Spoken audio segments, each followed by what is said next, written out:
The men on these camels have been training for the past week to operate in the Arab world.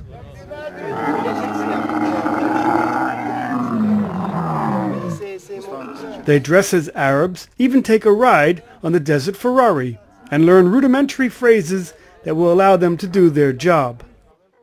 They have come to Israel to learn from former members of the country's secret services. But don't call them bodyguards. The preferred term today is personal protection specialists. It's a protection counterterrorist specialist.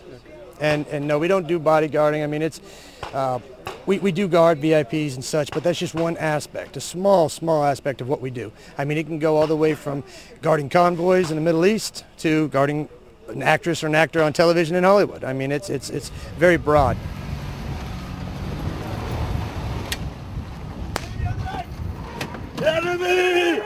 On this training base run by the International Security Academy Israel, they are tapping into Israel's unique experience in dealing with these threats and learning counterterrorism techniques like convoy and VIP protection.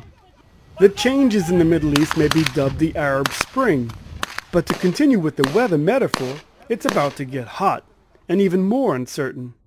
There is a growing demand for these professionals, not just from governments, but from business people as well, who want to feel secure when traveling in the Middle East. You cannot improve the economy in a developing country if it is Irish zone and nobody is protecting you.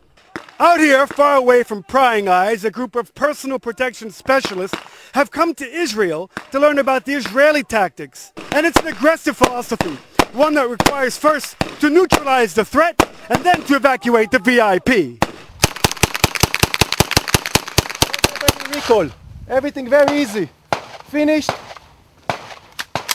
With this kind of audience, a representative of a government weapons manufacturer couldn't pass up the chance at making a sales pitch. Some of these men work as close protection bodyguards for world leaders, or businessmen who are more nervous than ever.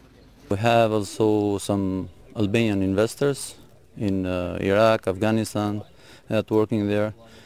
And the idea of this part of high risk is that to offer them to feel confident with us when we go with them outside Albania to work.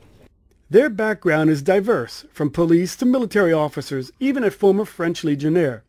They will go on to work for governments and private security contractors.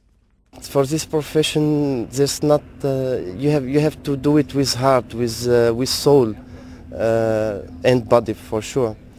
But only the best can train here with the best, and I have this feeling that I was something like was bringing me to here, something like it was like a call, go and do it now. Wow, I learned a lot because Israel have bring up a standard of training that everyone in the world will have to emulate from them. And with this, as I'm going back, I think I will take what I have learned in Israel to impact on my fellow colleagues. It's an expensive program costing upwards of 2,000 euros a week. But this can be a lucrative profession, earning thousands of euros a day. Just don't call them mercenaries. This has nothing to do with soldier of fortune. We're not mercenaries. We're nothing like that. We're here to protect against global terror, and it is from sea to sea, country to country, and this is what we're here for. This simulated attack was based on a real incident at a United Nations camp in Afghanistan. A suicide bomber attempts to detonate themselves. They have been trained to neutralize him. Some of those dictatorship governments have fallen recently, and that's going to create new chaos and confusion in the market, and that's also going to create some instability in the market. So that's probably where I think there's going to be more of these incidents and terrorist attacks and such going to happen. This line of work is one of the oldest professions in the world, and it seems it's always in demand. From along the Israeli-Gaza border, this is Aryeh O'Sullivan reporting for the Media Line.